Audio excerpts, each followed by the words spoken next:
Guys, welcome back to our channel মনিজলিস vlog. আশা করি তোমরা খুব ভালো আছো আর আমরা ভালো আছি। তো বল, আমরা এখন সরস্বতী পুজো শপিং করতে যাচ্ছি।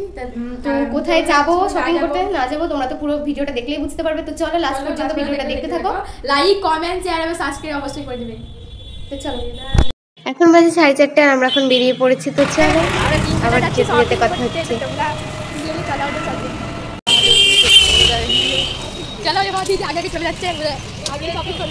আমরা আজকে এসেছিলাম দোকানেই শপিং করতে, কারণ শপিং মলে গেলে আমার কিচ্ছু পছন্দ হয় না। সত্যি কথাই বলে দিলাম, তোমাদের কার কি পছন্দ হয় আমি বলতে পারবো না, বাট আমার একদমই পছন্দ হয় না। আর আজকে জানো তো ছিল সোমবার, তো সোমবার আমাদের বেলডাঙায় সোমবার হাট হয়। তোমরা তো জানোই অনেকে যে মুর্শিদাবাদে বেলডাঙার হাট হচ্ছে বিখ্যাত হাট। এখন হাট বসে সোমবার সকাল 10টা থেকে সন্ধ্যা 7টা পর্যন্ত। তো আমাদের এখানে যতগুলো জামা কাপড়ের ব্যবসায়ী আছে, বা ধরো বহরমপুর বলো বা শান্তিপুর বলো, চাকদা বলো, নদিয়া বলো, এছাড়া আরো অন্যান্য জায়গা থেকে অনেক মানুষই আসে কিছু কিনতে বা বিক্রি করতে আমাদের এই হাটে। আর আমাদের বেলডাঙার সব ব্যবসায়ীরা যেহেতু হাটে ছিল, সে তার জন্য দোকান বন্ধ ছিল। আমরা ভেবেছিলাম হয়তো হাট থেকে এসে দোকান খুলে যাবে, বাট এখানে এসে শুনলাম যে সন্ধ্যা 7টা পর্যন্ত হাট হবে। আর আমরা যেহেতু 5:30টার সময় হাটে ঢুকলাম, সেহেতু সব দোকানও বন্ধ হয়ে গেছিল অলরেডি। আর হাটে আসতাম না, তো বোন বলছে যে আমি আজকেই জামা নেব। সামনে যেহেতু সরস্বতী পুজো আসে, তাই আমাদের কিছু শপিং করার ছিল। যত জামা কাপড় থাকুক না কেন, কোনো পুজো বা কোনো কিছু আসলে মনে হয় যে এটা নেই ওটা নেই, তার জন্য আমরা চলে গেছিলাম শপিং করতে। তাই আমি ভাবলাম আজকে যখন বেরিয়েছি তখন কিছু নিয়েই বাড়ি ঢুকবো, কেননা আজ যাবো কাল যাবো করতে করতে না ওরা বাড়ি থেকে বেরোবেই না, বলবে টাইম হচ্ছে না, বা এই করতে করতে পুজোয় গিয়ে চলে আসবে, আবার পুজো চলেও যাবে, কিন্তু আমাদের শপিং করার হবে না।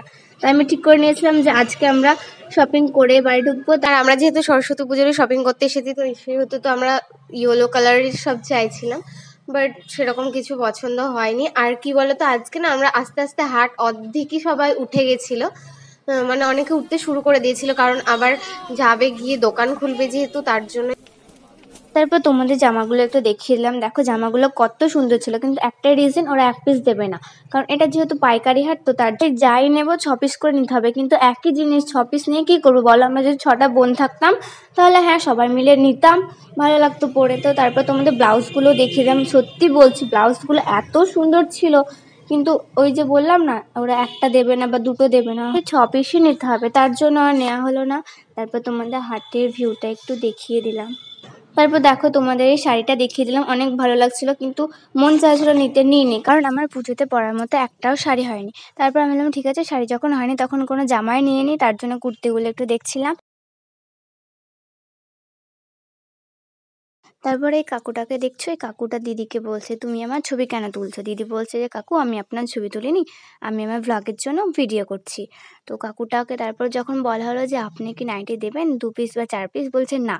তো দিদি তখন বললো যে ঠিক আছে আপনাকে দিতে হবে না, আপনিই পরে বসে থাকুন। কেন বলবেন না বলো তো?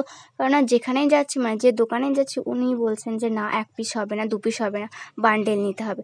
তো তারপর দেখো আমরা হাট থেকে বেরিয়ে রাস্তায় চলে আসলাম বাড়ি যাওয়ার জন্য। প্রচুর ঘুরেছে, তাই অনেক পা ব্যথা করছিল। তারপর দেখো আমি কত শপিং করছি। তারপর আমরা বাড়ি আসার জন্য টোটোতে উঠে পড়েছি। তো দেখো যেহেতু ট্রেন যাচ্ছিলো তার জন্য গেট পড়েছিল আর কত জ্যাম হয়েছে। তারপর আমরা হাসি ঠাট্টা ইয়ার্কি মারতে মারতে টোটোতে করে চলে আসছিলাম। আস্তে আস্তে দেখছি কয়েকটা দোকান খুলেও গেছে জামা কাপড়ে, কারণ 7টা বেজে গেছিলো। তারপর দেখো আমরা বাড়িও চলে এসেছি। কেমন হয়েছে কমেন্ট করে জানাবে অবশ্যই। আমার তো খুলে রাখাতে পারলাম না, খুললে আমি বাজাতে পারি। তারপর দেখো বোন নিয়েছিল 2টো কুর্তি, আর আমি নিয়েছিলাম একটা হোয়াইট কালারের শাড়ি। আর এই নাইরা চুড়িদার না কুর্তি যাই হোক বলে, আমি এসব পরি না, বাট মা বললো নে তুই তো পরিস না, ভালো লাগবে, তার জন্য নিলাম। তারপর বাড়ি এসে রাত 9টার সময় মা করেছিল লুচি, আর আমার মামার মেয়ে বলছিল সামাই খাবে, তার জন্য সামাইও করেছিল। আমি পিছিমণির বাড়ি এসে পচা লুচি বেললাম। আমাকে জামা এটা হয়তো আমাকে দিয়ে শেয়ার করতে সব খাবো আজকে দেখবা বেলুনের মধ্যে কি লাগাতে এটা সাওয়াই কোনটা খেয়েছো খেলে কমেন্ট করবা। তারপর আমরা সবাই মিলে খাওয়া দাওয়া শুরু করে দিলাম, আর তোমরা ততক্ষণ ভিডিওটা লাইক করে দাও। আর আজকে রাতে আমার মামার মেয়ে এখানেই থাকবে, তার জন্য দেখো আমরা 3জন ঘুমোবো, কালকেও 3জনেই ঘুমিয়েছিলাম। তো চলো আজকে ভিডিওটা ছিল এই পর্যন্ত। যদি ভালো লেগে থাকে লাইক কমেন্ট শেয়ার, চ্যানেলটা সাবস্ক্রাইব করে দাও। চলো দেখা হচ্ছে নেক্সট ব্লগে, ততক্ষণ ভালো থেকো, সুস্থ থেকো।